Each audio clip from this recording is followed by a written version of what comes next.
Yeah. Lil Brunson back at you with the back at you, and I am the best reporting on the Eagles. Listen, man. Shout out to Phil Jackson for coming through and talking to the team and keeping the team on point. You know what I mean? It's a lot of stuff you can learn from a guy who's as skilled as Phil Jackson is, and who's accomplished in the arena of, just teaching guys the ropes and how to build championship caliber. You know what I'm saying? Kobe spoke to us. Phil spoke to us. Phil, Phil don't have to speak to us. This is how important that I feel like some people know we are. The media might not be giving us our just due, but this is how important I feel like some people know we are. Listen, Phil could be being interviewed about The Last Dance, about Michael Jordan, about Kobe Bryant, who passed this year. Phil got other stuff to talk about and worry about than to be on, a podcast or stream about the Philadelphia Eagles during the offseason.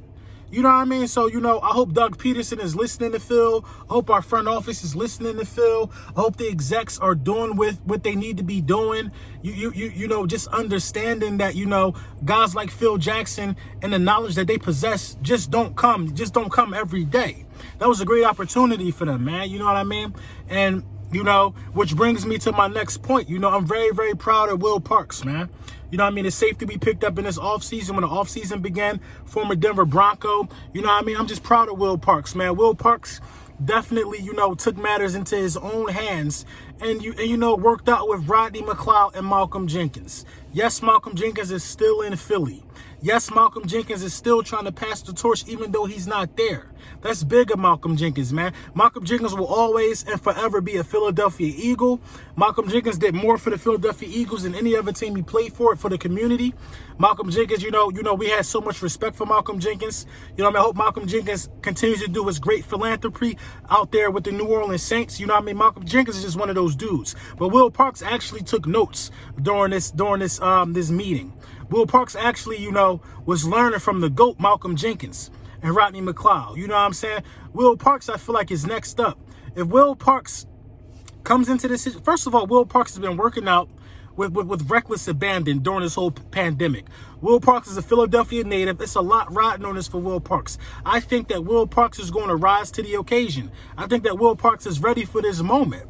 You know what I mean? And stuff like this shows it, man. We got new guys taking initiative. I would have liked to see Kayvon Wallace out there with him, but the travel restrictions are kind of, iffy. So, it don't surprise me that Kayvon wasn't able to be out there in Philly with the other two safeties.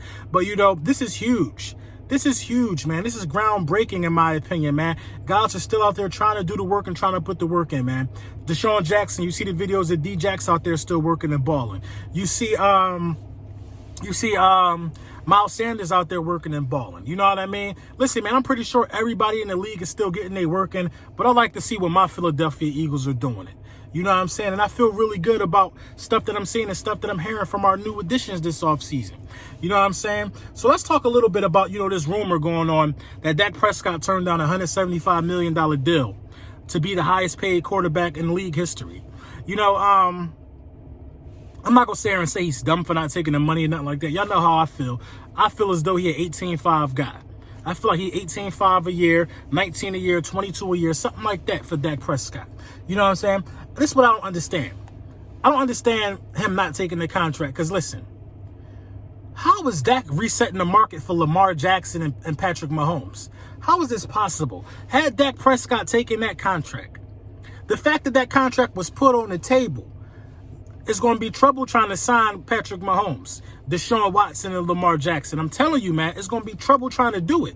Dak Prescott should have took the money before it's time to sign guys like Mahomes, Deshaun Watson, and Lamar Jackson. He should have took the money.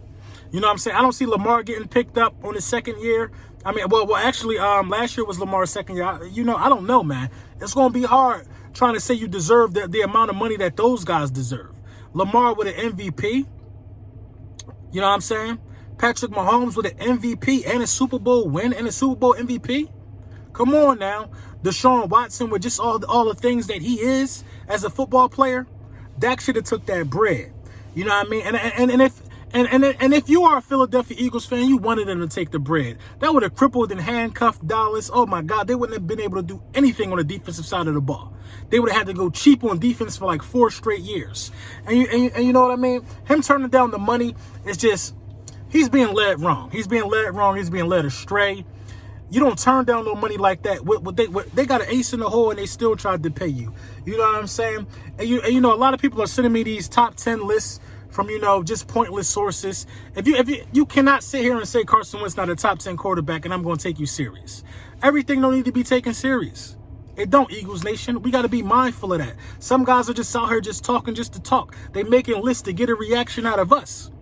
They making lists to get a reaction out of us. Dak Prescott a top 10 player? How? How, Sway? How? You know what I'm saying? It don't make no sense. It don't make no sense, man. You know what I mean? I mean, I'm not going to say Dak not a top 10 player. I'm talking about Carson Wentz not being a top 10 player. Carson Wentz is better than Aaron Rodgers, and he's better than Matt Ryan. And he's better than Matthew Stafford. So if you got them above Carson Wentz, you just bugging. You bugging. I think he's better than Kirk Cousins too. But if you got them dudes above Carson Wentz, I think you bugging, man. But that's just me. That's just my opinion.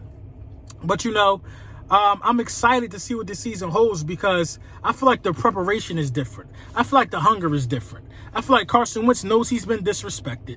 Deshaun Jackson even feels disrespected with people saying that, is he the number one? Is he still the guy for us? A lot of disrespect and a lot of dirt and a lot of mud been slung at the Philadelphia Eagles, but I feel like that we're in the best position to be able to capitalize off this and just turn that negative energy into a positive and go out there and devour our opponents. The schedule don't scare me. The division don't scare me. The opposition don't scare me, man. I feel like we're here, and I feel like this is going to be a great, successful year for the Philadelphia Eagles to shut up a lot of haters, man. Let me know what you think in the comments.